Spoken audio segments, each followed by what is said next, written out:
Episode 4. பார்வை ஒன்றே போதுமே மிஸ்டர் அண்ட் மிஸ். கதைக்களத்துக்குள் போகலாமா? மொபைலை எடுத்தால் அம்மா. சொல்லும்மா. என்ன சொல்ல? நான் உனக்கு வாட்ஸ்அப்பில் அனுப்பினதை நீ இன்னும் போய் பார்க்கவே இல்லை.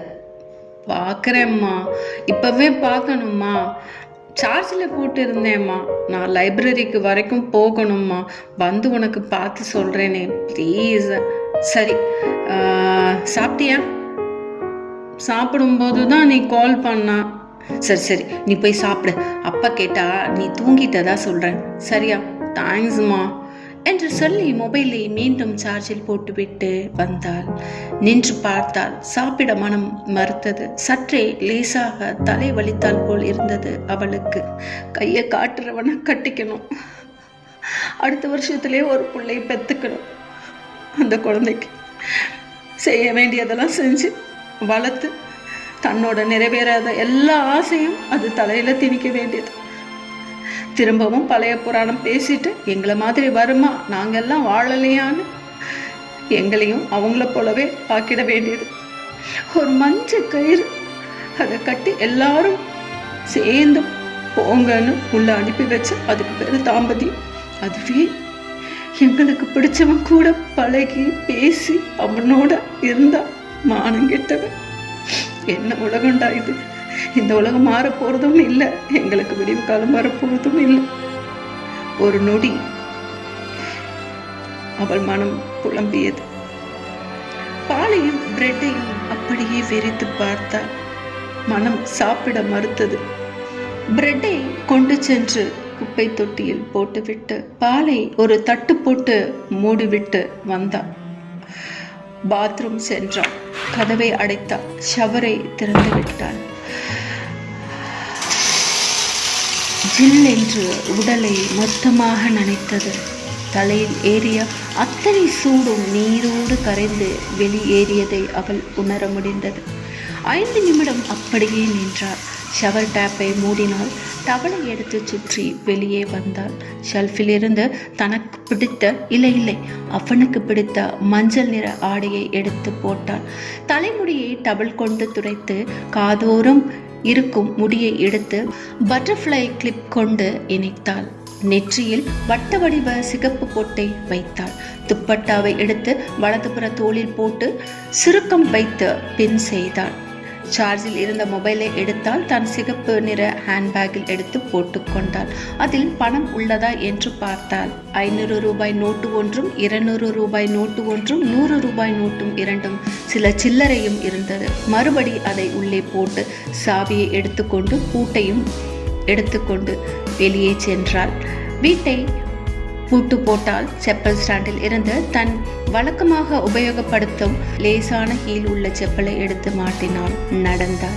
சிறிது தூரம் நடந்தால் மெயின் ரோடு வந்தது. இடதுபுறம் திரும்பினால் நடந்தால் 4 கடைகளுக்கு தள்ளி அடுத்த 5வது கடை பக்கத்தில் லைப்ரரி இருந்தது. உள்ளே நுழைந்தாள். உள்ளே வழக்கமாக இருப்பவர் இல்லாமல் வேறொரு லேடி இருந்தாள். லேசாக புன்னகைத்தாள். தன் லைப்ரரி கார்டை அவர்களிடம் காட்டினாள். ஓகே என்றால் அந்த லேடியும் லேசாக புன்னகைத்தபடியே மெல்லன ஒவ்வொரு ரேக்காக சென்று பார்த்தாள். புதியதாக ஒரு புத்தகம் தென்பட்டது. அதை எடுத்தாள். அந்த அட்டைப்படம் மேலும் கார்த்தியை ஞாபகப்படுத்தியது.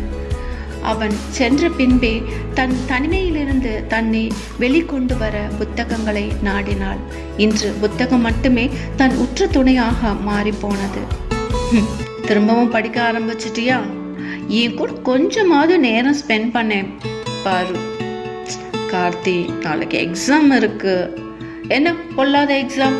என்னை விட எக்ஸாம் தான் உனக்கு முக்கியமா?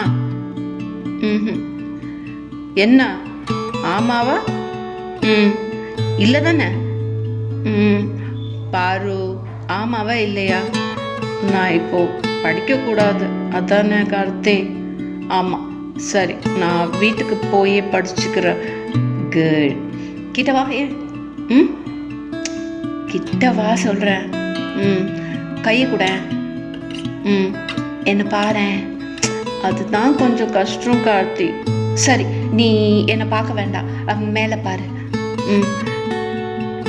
இன்னும் கொஞ்சம் கிட்டவா? என்ன பண்ற கார்த்தி? அதெல்லாம் உனக்கு சொன்னா புரியாது கார்த்தி. நேரம் ஆகுது, போலாமா?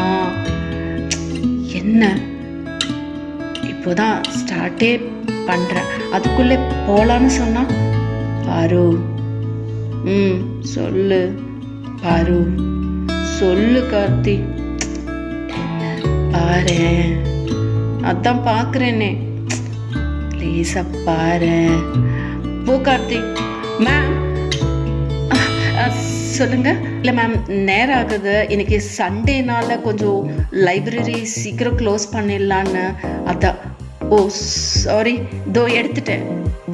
Thanks ma'am. தனக்குத்தானே சிரித்து கொண்டார். புக்கை மீண்டும் பார்த்தார். அந்த புத்தகத்தின் தலைப்பை பார்த்ததும் அவள் கண்கள் மேலும் பிரகாசமானது. என்ன தலைப்பு? பார்வை ஒன்றே போதுமே, மிஸ்டர் அண்ட் மிஸ். இதன் தொடர்ச்சி அடுத்த எபிசோடில் பார்க்கலாம். அதுவரை உங்களிடமிருந்து விடைபெறுவது உங்கள் அன்பு உதயஸ்ரீ. நன்றி, வணக்கம்.